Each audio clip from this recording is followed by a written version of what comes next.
మీరు లోపాయికార్ ఒప్పందంలో ఉండి సిబిఐ దర్యాప్తు జరగకుండా తెలివిగా అడ్డుపడుతూ ప్రజలు మిమ్మల్ని అడుగుతున్నారు కాబట్టి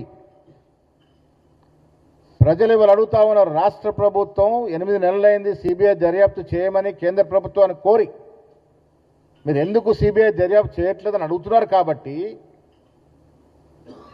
మీరు రాష్ట్ర ప్రభుత్వం మీద దాన్ని నెట్టేసి దులుపుకోవాలని ప్రయత్నం చేస్తూ ఉన్నారు.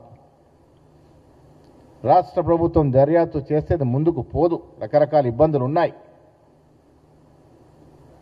మీకున్న లోపాయికార్ ఒప్పందం పోయిన పార్లమెంట్స్ ఎన్నికల్లో మీరు 0 సీట్లు తెచ్చుకొని ఇక్కడ 1, 2 కన్నా ఎక్కువ గెలవలేనిటువంటి స్థితిలో బీజేపీ 8 సీట్లు మీ సహకారంతో గెలవలేదా?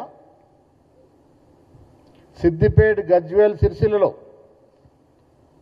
టీఆర్ఎస్ బలంగా ఉంది.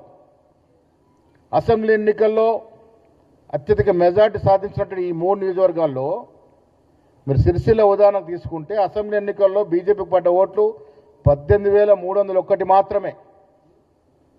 అదే పార్లమెంట్ ఎన్నికలు వచ్చేసరికి 72,500 ఓట్లు ఎట్లా పడతాయి? మీరు జార విడుచుకుంటేనే కదా.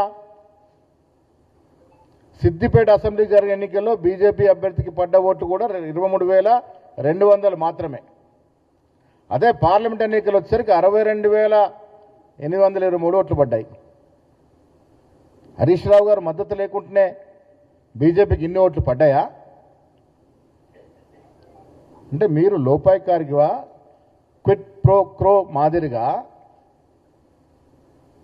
8 సీట్లు మీరు బీజేపీకి అందించినారు కాబట్టి దాని రిటర్న్ గిఫ్ట్ లాగా కేంద్రంలో ఉన్నటువంటి బీజేపీ నాయకులు 8 నెలలుగా సిబిఐ దర్యాప్తును తాత్సారం చేస్తూ ఉన్నారు. ఇది ప్రజలకు అర్థమైనటువంటి సందర్భం. బీజేపీకి 8 సీట్లు గెలిచిపెట్టినారు కాబట్టి కృతజ్ఞతా భావంతో ధన్యవాదాలు తెలపాలి కాబట్టి మీరు 8 నెలలుగా సిబిఐ దర్యాప్తును అడ్డుకుంటూ వస్తూ ఉన్నారు.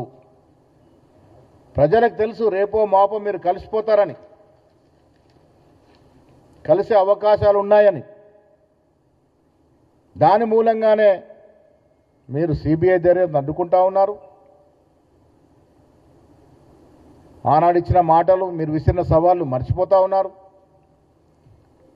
కేంద్ర బీజేపీ నాయకులు కానీ, రాష్ట్రంలో ఆనాడు అధ్యక్షుడు బండి సంజయ్ గారు కానీ, ఆ తర్వాత సీట్ లాక్కుని ఆ సీట్లోకి వచ్చిన కిషన్ రెడ్డి కానీ ప్రతిసారి అన్న మాట ఏంది?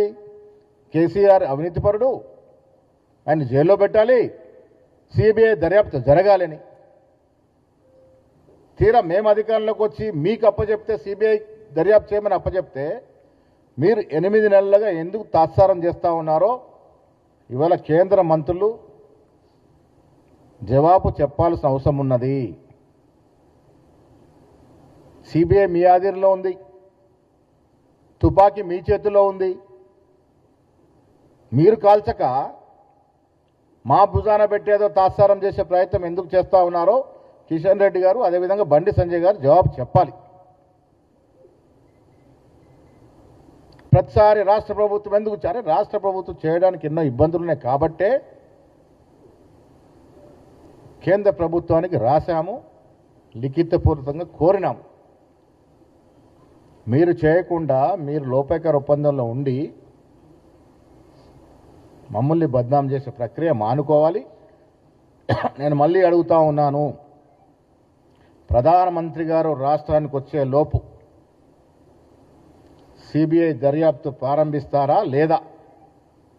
బండి సంజయ్ గారు జవాబు చెప్పాల్సిన అవసరం ఉన్నది.